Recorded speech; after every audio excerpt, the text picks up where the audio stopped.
Xbox late last week dropped 2 updates that seem small on their own, but in my opinion, they fit together to create something big and to give us a cool picture. They got a handheld UI refresh and a new AI assistant. It just dropped in beta. If you've been watching their moves, if you've been watching this channel, you know this is a part of something bigger. These aren't isolated features. They're the building blocks for a future where Xbox becomes the most flexible hybrid platform in gaming. The question is, will gamers buy in? We're going to talk about it today.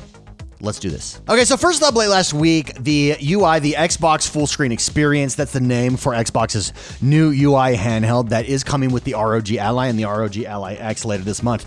It was dropped and players were checking it out on other devices. So you can see here's a tweet from Kerry Gollum who dropped it and loaded it on his MSI Claw, which is super cool. Now, he did say that it uses much less RAM, 1.5 gigabytes of RAM less than the regular Windows desktop. That might not seem like a lot to you, but on a handheld device, that's substantial, and that memory could be used elsewhere for performance. Everybody seems to be saying the same thing. It's increased performance and increased battery life. Here you can see an example of it. This is Tom Warren. He posted it, and he posted video of the Xbox full screen experience here as well. Everybody's saying once you load into it, it's much more toned down. You get better performance and you get better battery life, which I think is huge. Now, one of the cool things about this that really stands out to me is, once again, this underscores that I've changed my mind on this completely as well.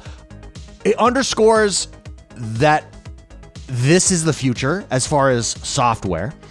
And because of the software and because of the devices this is being loaded up on, I'm not sure that Xbox needs to create a first-party hardware device in this space. Maybe one day they do.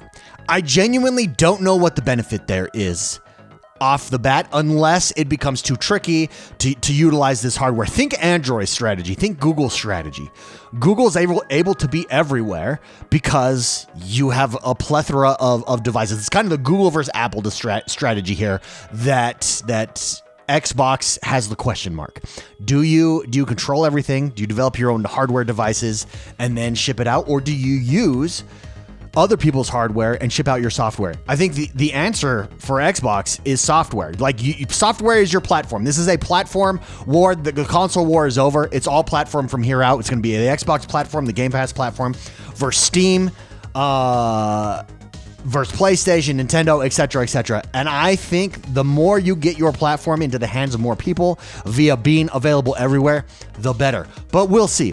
We'll see. Now, this update isn't surprising.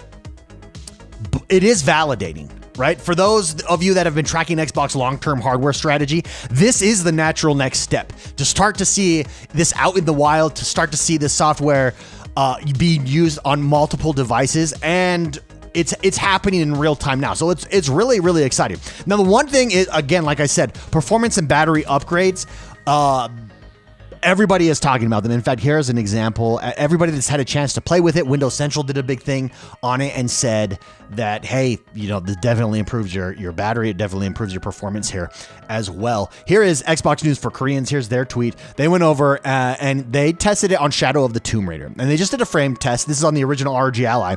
And in Xbox full screen mode, they averaged 38 frames per second. On Windows desktop mode, they only averaged 29 frames per second. Now, you might say to yourself, well, that's not that much. Yes, but this is the worst this software is ever going to be. The software is only going to improve over time and only going to improve in efficiency and battery life. And it's going to make possible some really fantastic games being able to be played at very high-end levels. And remember, this is on old hardware too. It's not on the upgraded ROG Ally hardware, or Ally X hardware rather. So it's going to be very interesting to see what kind of numbers we get when we get the official ROG Ally and ROG Ally X here in the next month. Now, at Gamescom, a lot of people very much praised it and said, yeah, play smooth. Doom played really good. Had a good time with it. This is solid. What Xbox and ROG are doing here is really solid, a really solid partnership. So super exciting on that front. The question is, and here's something that's interesting to talk about too, as I was going through these, I don't think that Xbox needs to have a dedicated handheld device. I don't think they need a first-party one. We know that they are developing a next-generation console, and we know this is supposed to be the biggest jump. That's what they're saying. Their words, not mine. Sarah Bond has said this. the biggest technological jump between consoles. This UI is going to be on your console. Because Xbox is saying you're going to be able to play Steam, you're going to be able to play your PC games on your console as well. The only way you can do that is with this build, with this software. Gone are the days of the Xbox console UI, the Xbox console software. Back are the days of PC software. That's what's going to be there. It's going to be a Windows-based Xbox full screen app that we're seeing here. And that's the only way that the next consoles work. So this is kind of a trial for that. This is tweaking it for that. This is getting it prepared for that. You put big balls behind it. Well, a handheld doesn't have the biggest balls. That's just reality. It doesn't have the most powerful hardware. The hardware is the word. Not peripherals, hardware. I can't talk to it's the beginning of the week, everybody. It's the beginning of the week. But anyways, you put it in a console, you're gonna get it's a ballsier machine. The next generation console is gonna be ballsier than the handheld devices. That's just the reality. That's how it's always gonna be. You fine tune this, software, and we're off to the races with the next generation of console as well. And I think that's something that's cool. What we're getting here is a preview of what the next generation console UI is gonna look like.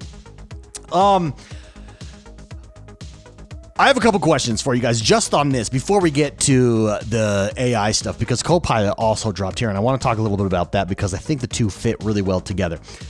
Microsoft has been telegraphing this move for a while. Some gamers are still split on it, though. You see this from the social media bros. Some still don't believe that Xbox needs a handheld. Others say they're already late, or they're late to the game, that it's never going to succeed. This update does pour fuel on that fire, and those debates are only increasing. And I'd love to know what you guys think. Do you think Xbox stands a chance in the handheld market? Do you think they should be in the handheld market? And do you think they'll make their own first-party hardware eventually? I don't think so. I don't think that they need to anymore. I just don't. The more that I see this, the more I see success, the more I see that it's kind of the question of the Apple strategy versus the Google strategy. Google says, hey, here's Android. It's on all these devices. You do the hardware. Apple says, we control the hardware. We control the software. Now, there are benefits to both of those. To benefits and detractors to both of those. I think the benefits outweigh the negatives here for Microsoft. Microsoft wants its software platform to be in the hands of 1 billion gamers. And I think this is the way you do it. And it's going to be very exciting to see where this goes from here. I have not been more excited for a handheld than I am today. The more news comes out about this, the more I'm excited to jump in, the more flexibility I have as a gamer. And I'm not bifurcated into systems like Steam is on my desktop. I use GeForce Now on my MacBook if I want to play, and then I have my console for other games. But being able to merge all of those things into one handheld device that I can play games on is such a massive benefit. Not to mention the flexibility of being able to play that anywhere I want inside my house. I'm not even talking about traveling. That's a huge benefit as well, but just inside my house will increase my game time tenfold, and I think is a very smart move. Now, another interesting move, and we talked about this before, Xbox Wire announced this late last week. Your personal gaming sidekick awaits. CoPilot beta is coming to Windows PC and Xbox on mobile. Now, this is their AI version. Remember the trailer around this where you could just talk in your game and something would come up. Now, I'm gonna be testing this out when it drops. It's just in beta right now, so I don't have access to it. When it drops, I'm gonna be testing it out. There's a few things that could be annoying about this. For instance, smart televisions have tried to do this for a while. One of the annoying things is randomly while you're watching TV, you'll say something wrong and bloop, it pops up in the middle of your show, completely interrupts you, and is highly annoying. I've turned that off on my TV because it's more annoying than it is helpful. That's just the reality.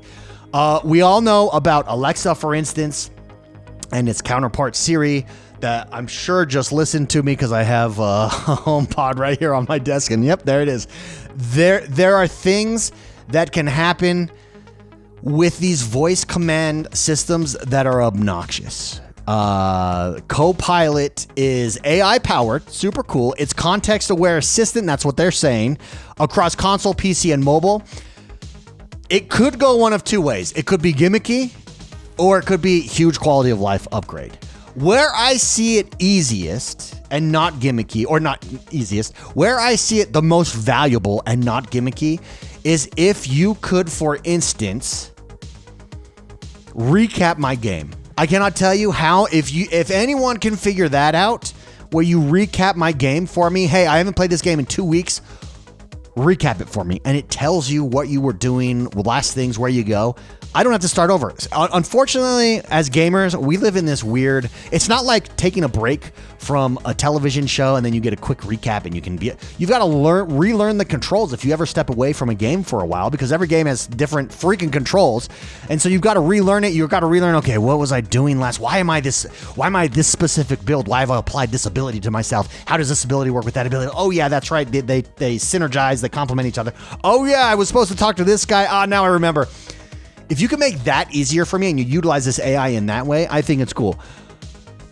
Game capture is cool. I think that's convenient. I don't have to hit the menu button. I can just say capture that. I think that's convenient as well. None of those things are game breaking, though. Like, none of those things are game changing, rather, to me, in my opinion. The best one would be the recap, in my opinion. Now, there are examples that they're talking about here in the Xbox Wire article. In fact, you can see this is how it's going to look on your desktop. And you can see here are some examples here from the Xbox app, etc., of how this is going to work. Recommend a game for me. How do I start a new voyage? And then it gives you the step-by-step steps. That's kind of useful when you're beating a bad guy or you got a boss fight example. It's just going to make it easier to access that instead of having to go to my computer or my phone. I'll be able to just ask it straight from in the game, and then boom, it'll give me some tips and tricks in that result. And you can see one of the questions here that they asked with Gaming CoPilot is get help with this game. And there you go. As for recommendations, now one of the things that it showed off, nope, they're not showing it off. When they showed it off in the trailer, they showed actually while you're playing a game, the tips and tricks pop up on the screen. And I think it was Age of Empires that they showed in that original trailer. I think that's useful as well. Again, this is like a first step and an experiment of, hey, how we can use AI in games in this way. I think the real way you use AI in games, and that's secretly going to change everything, is how AI reacts to you in real time, in conversations, in commentary, out in the world with NPCs, etc., etc. That's where the real magic is happening. And then the speed at which you can develop games, because coding is just going to be so much faster, art, etc.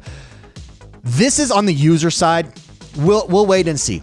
Regardless, I'm happy that they're trying it. You've got to continue to try stuff. You've got to throw it at a wall, see what works, see what's gimmicky, see what's actually useful. It'll be interesting to see what is useful here and what's not. I would love to know what you guys think of the CoPilot reveal here. Do you think this will be useful? Do you think it will be gimmicky? Anytime something starts out, it always starts out gimmicky. That's just the way it works.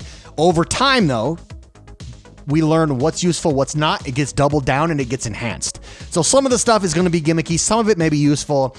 How does it play out, and does it become a mainstay in gaming from here on out? AI is a mainstay in gaming. Anybody denying that has their head in the sand. No doubt AI is here to stay. It's here to stay, not just in gaming, but in every industry. How can we use it to benefit us on the user side in gaming? I like that Xbox is having this conversation, and I like that CoPilot is here, and we'll see what it does. Would love to know what you guys think, though. Let me know in the comments below. That does us for this week, everybody. If you like what we're doing here, hit the like button and subscribe to this channel. Love hanging out with you guys, talking video games all the time. Like, subscribe to us, and share us with your friends. Have a great rest of your day, guys. I'll see you next time. Bye-bye, bye-bye.